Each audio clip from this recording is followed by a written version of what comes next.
महादेव कहते हैं, अपनी अच्छाई पर इतना भरोसा रखो कि जो तुम्हें खोएगा एक दिन जरूर रोएगा। मनुष्य अपने विश्वास से निर्मित होता है। जैसा वो विश्वास करता है वैसा बन जाता है। व्यक्ति की सफलता का कारण उसका भाग्य नहीं बल्कि उसके कर्म होते हैं। अकेले रहने में कभी भी मत डरना, क्योंकि बाज हमेशा अकेले उड़ता है और कबूतर झुंड में। अगर खुद पर विश्वास हो तो उजड़ी हुई जिंदगी भी दोबारा खिल सकती है। एक हार से कोई भी फकीर और एक जीत से कोई भी सिकंदर नहीं बनता। महादेव कहते हैं, जो भावनाओं से लड़ना सीख गया समझो वो जिंदगी जीना सीख गया। तुम अकेले चलने की हिम्मत तो करो, ईश्वर हजारों रास्ते देने को तैयार है। दुनिया का सबसे अच्छा गहना है परिश्रम और सबसे अच्छा जीवन साथी है आत्मविश्वास। जब कभी थक जाओ तो आराम कर लो, लेकिन कभी हार मत मानो। आज बुरा है, शायद कल अच्छा आएगा। वक्त ही तो है, रुक थोड़े ही जाएगा। डर से बड़ा कोई शत्रु नहीं और हिम्मत से बड़ी कोई ताकत नहीं। महत्व हमेशा स्वयं को ज्यादा देना। अगर दूसरों को दोगे तो आत्मसम्मान खो दोगे। वक्त अच्छा हो या बुरा, ईश्वर कभी भी हमारा साथ नहीं छोड़ता। इसलिए ईश्वर पर हमेशा विश्वास रखें। कभी हारने का इरादा हो तो उन लोगों को याद कर लेना जिन्होंने कहा था कि तुमसे नहीं होगा। कभी भी बुरा मत मानो, क्या पता आपकी जीत सिर्फ एक और कोशिश का इंतजार कर रही है। परमात्मा ने आपको सबसे अलग बनाया है, इसलिए दूसरों के जैसा बनकर अपने अस्तित्व को नष्ट मत करो। टूटी हुई चीजें हमेशा परेशान करती हैं, जैसे दिल, नींद, भरोसा और सबसे ज्यादा किसी से उम्मीद। किस्मत सिर्फ मेहनत करने से ही बदलती है, बैठकर सोचते रहने से नहीं। जिम्मेदारियां खूब इम्तिहान लेती है, जो निभाता है उसी को परेशान करती है। कल के लिए सबसे अच्छी तैयारी यही है कि आज अच्छा करो। जिंदगी में हर मौके का फायदा उठाओ, मगर किसी के भरोसे का नहीं। खुद पर विश्वास हो तो दुनिया की हर परेशानी आपकी हिम्मत के आगे घुटने टेक देती है। बहुत मुश्किल होता है ऐसे व्यक्ति को हराना जिसे चलना बुरे वक्त ने सिखाया हो। महादेव कहते हैं, कभी निराश मत बैठो और हार मत मानो। क्या पता कल आपकी जिंदगी का सबसे बेहतरीन दिन हो। याद रखो, अगर आप किसी को रोशनी दिखाने के लिए दीपक जलाएंगे तो उजाला आपके सामने भी होगा। लोग क्या कहेंगे ये सोचकर अपना आत्मसम्मान मत खोना। आप कुछ भी कर लो, लोग तो बोलेंगे। आत्मसम्मान के साथ समझौता करके जीवन जीना हमेशा दर्दनाक होता है। भले ही आपके जीवन में कितनी ही मुश्किलें क्यों ना हो, आपको अपना आत्मविश्वास और धैर्य नहीं खोना चाहिए।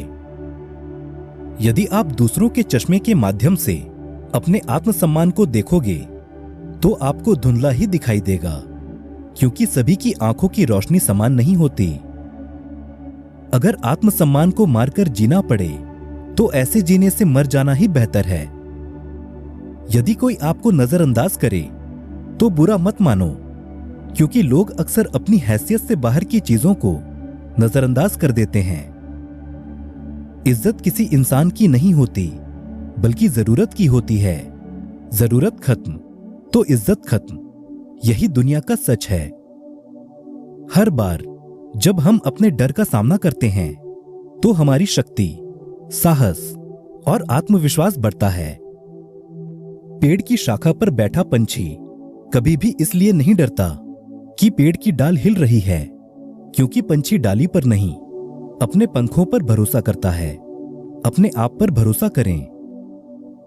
खुद को कभी भी किसी भी हाल में बिखरने मत देना, क्योंकि लोग गिरे हुए मकान की ईंट तक उठा ले जाते हैं। भरोसा खुद पर हो तो ताकत बन जाती है और दूसरों पर हो तो कमजोरी बन जाती है। इसलिए खुद पर विश्वास रखो, दूसरों पर नहीं। एक गांव में एक किसान रहता था। वह रोज सुबह झरने से साफ पानी लाने के लिए 2 घड़े लेकर जाता था, जिन्हें वह डंडे में बांधकर अपने कंधे पर दोनों ओर लटका लेता था। उनमें से एक घड़े में छेद था और दूसरा घड़ा एकदम सही था। इस तरह रोज घर पहुंचते पहुंचते किसान के पास 1.5 घड़ा पानी ही बचता था। सही घड़े को इस बात का घमंड था कि वो पूरा पानी घर पहुंचाता है और उसके अंदर कोई भी कमी नहीं है। दूसरी तरफ फूटा घड़ा इस बात से शर्मिंदा था कि वो आधा पानी ही घर तक पहुंचा पाता था और उसकी वजह से किसान की मेहनत बेकार जाती है। फूटा घड़ा ये सब सोचकर बहुत परेशान रहने लगा। एक दिन उसने किसान से कहा, मैं खुद पर शर्मिंदा हूं और आपसे माफी मांगना चाहता हूं। किसान ने घड़े से पूछा, तुम किस बात से शर्मिंदा हो? घड़े ने बोला, शायद आप नहीं जानते, मैं एक जगह से फूटा हुआ हूं और पिछले 2 सालों से मुझे जितना पानी घर पहुंचाना चाहिए मैं बस उसका आधा ही पहुंचा पाता हूं। मेरे अंदर ये बहुत बड़ी कमी है। मेरी वजह से आपकी मेहनत बर्बाद होती है। किसान को घड़े की बात सुनकर थोड़ा दुख हुआ। किसान ने घड़े से बोला, कोई बात नहीं, मैं चाहता हूं कि आज लौटते समय तुम रास्ते में पड़ने वाले सुंदर फूलों को देखो। घड़ा रास्ते भर सुंदर फूलों को देखता आया। ऐसा करने से उसकी उदासी कुछ दूर हुई, लेकिन घर पहुंचते पहुंचते फिर उसके अंदर से आधा पानी गिर चुका था। घड़ा मायूस होकर किसान से माफी मांगने लगा। किसान ने बोला, शायद तुमने ध्यान नहीं दिया, पूरे रास्ते में जितने भी फूल थे वो सिर्फ तुम्हारी तरफ थे, सही घड़े की तरफ एक भी फूल नहीं था।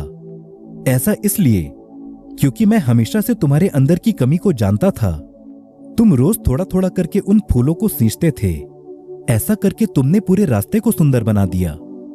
आज तुम्हारी वजह से ही मैं इन सुंदर फूलों को भगवान को अर्पित कर पाता हूं। जिस वजह से तुम अपने आप को कमजोर समझते हो, वास्तव में वही तुम्हारी विशेषता है।